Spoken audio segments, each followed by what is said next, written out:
What's going on, everyone? It's time for another film review. Today we're going to continue on with the Resident Evil animated franchise. I don't have Damnation yet, so we're going to went ahead and watch Vendetta instead, which is the third one. So today we're going to review Resident Evil Vendetta. It's released by Stage 6 Films, May 27, 2017. It was written by Makoto Fukami, produced by Hiroshi Shinohara, and directed by Takanori Sugimoto. He also did films like Hard Revenge Melee and Hard Revenge Bloody Battle.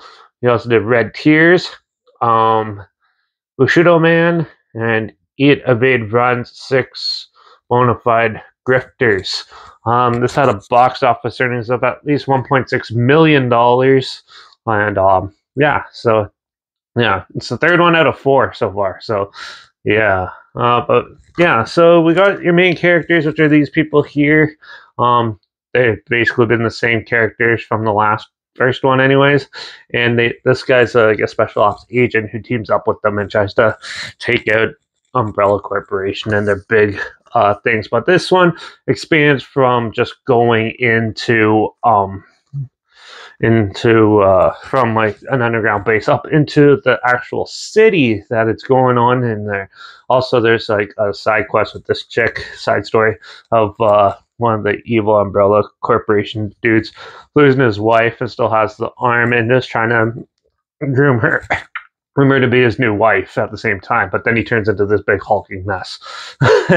But yeah, overall this film is really cool. It starts off like your normal zombie film and stuff, and then you get to see all the hallmarks of Resident Evil with the zombie bloodhounds and everything. And obviously you got the big boss here, which they actually do a really well executed and animated battle. The animation's way better in this one than it has been in like the first one. But yeah, and the dubbing, even with like the English dubbed version, it kind of syncs up better with the mouth movements and stuff like that. It has an interesting little story to it, with an interesting little side narrative that adds a little more texture and stuff to the storyline, and it makes the narrative a little more interesting and more not just run-of-the-mill nonsense that we've seen numerous times before at this point with this. It does fall more into, like, if you're a fan of the games, you're definitely going to find this more like the game. I find this one's more like 3 and 4, maybe even a little bit like 0, but yeah. It's still a pretty decent film. You can't really expand a storyline like this to make it super cohesive or anything. So story-wise, it's still pretty generic, but it works for what this film is trying to achieve.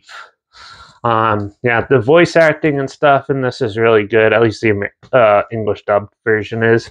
And overall, I thought it was pretty well put together. And yeah, like the animation's all really good and stuff like that. I just wish that they had a little more dynamics and like some of the characters come and go, so it was a little sloppy that way. But other than that, this film is actually a pretty decent action zombie movie that's animated, like an animated horror.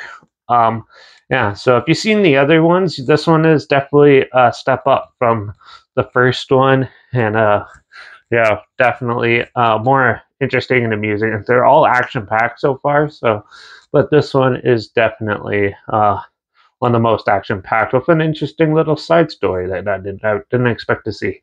But overall, I enjoyed this film. Yeah, it's by no means like fantastic and great and like Marvel in a movie, but still, for what it is, they did a really good job. So I'm going to give Resident Evil Vendetta a 3 out of 5. It's good for what it is, but like I said, it's not like going to be a huge I wouldn't say it's a extremely well masterpiece or anything flawless or by any means or anything like that. It's just super entertaining. So yeah, if you want to check it out, I'll link the trailer down below, but also down below is my Letterbox at Derek P Reviews. That's where I post my first star rating after watching the films, and also my Twitter's down below at reviews_Derek. So follow me on those platforms. Stay with this channel. Like this video, share it so more people aware of it. Comment your opinions of the film down below if you have any, and let me know if you want me to do the fourth one next, or if you want me to wait till to get the second one out, because I think that's what I'm going to be doing. But yeah. But if you want me to review the fourth one, Infinite Darkness, sooner rather than later, let me know down below. And also, if you want me to do Welcome to Raccoon City, the other Resident Evil movie, soon, let me know in the comments down below. Also, let me know what your favorite Resident Evil film is out of all of them. Also, make sure you like this video, share it so more people aware of it, comment your opinions of the film down below, and any other film franchise in any genre and on any streaming service that you want to hear my opinions on in the future, comment those down below too. I'll try my best to get to them as soon as I can, and if I can find them. Also, make sure you subscribe. Hope you find something weird, obscure, and odd that you probably never thought checking out together, and also so you hear my opinions on popular films that have come out, classic films, and reviews on other things as well. And don't forget to ring that bell, because we're going to do a shitty shark movie for the first one in a little while. So, yeah, we're going to dive into the Black Demon into the next review. So, yeah, make sure you tune in for that. And, yeah, watch out for all those companies making genetically enhanced humans. It's happening all over, and it's bound to go haywire sooner or later. So we better start taking notes on these things. And I guess I'll see you all in the next review. So until then, cheers!